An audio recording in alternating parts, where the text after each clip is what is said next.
ఈ మధ్యకాలంలో ఎవరిని చూసినా జాయింట్ పెయిన్స్, బోన్స్ అరిగిపోయినాయి అని చెప్పడాలు, ఇమ్యూనిటీ తక్కువగా ఉందని అనుకోవడం. దీనికి గల కారణాల్లో అతి ముఖ్యమైన కారణం విటమిన్ డి.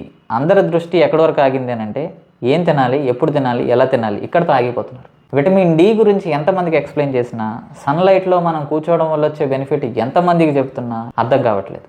ట్యాబ్లెట్ ఏమైనా ఉంటే వేసుకోవడానికనే ట్రై చేస్తున్నారు. కానీ ఈ రోజున్న పరిస్థితి ఏంటనంటే చిన్న పిల్లల దగ్గర నుంచి అందరికీ విటమిన్ డి డెఫిషియన్సీస్ ఉన్నాయి. మనందరికీ కూడా విటమిన్ డి యొక్క ఇంపార్టెన్స్ అర్థం కాలేదు అని అంటే చాలా ఇబ్బంది పడతామండి. ఎందుకనంటే బోన్ హెల్త్ అనే కాదు, ఇమ్యూనిటీకి కూడా విటమిన్ డి చాలా అవసరం.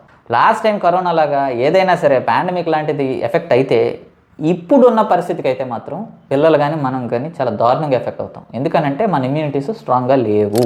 లైఫ్ స్టైల్ చేంజెస్ అన్నది చాలా అవసరం. అవుట్డోర్లో కొంత సమయం మనందరం కూడా స్పెండ్ చేయాలి. సన్లైట్లో కూర్చోవడం అలవాటు చేసుకోవాలి.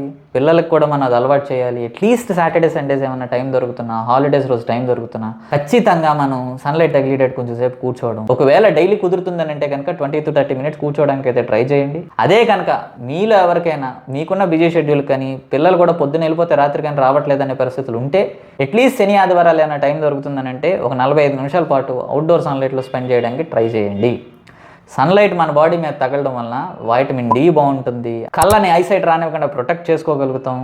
మెలటోనిన్ బలంగా సెక్రీట్ అయ్యి నిద్ర బాగా పడుతుంది. ఇమ్యూనిటీని మనం స్ట్రెంథన్ అప్ చేసుకోగలుగుతాం.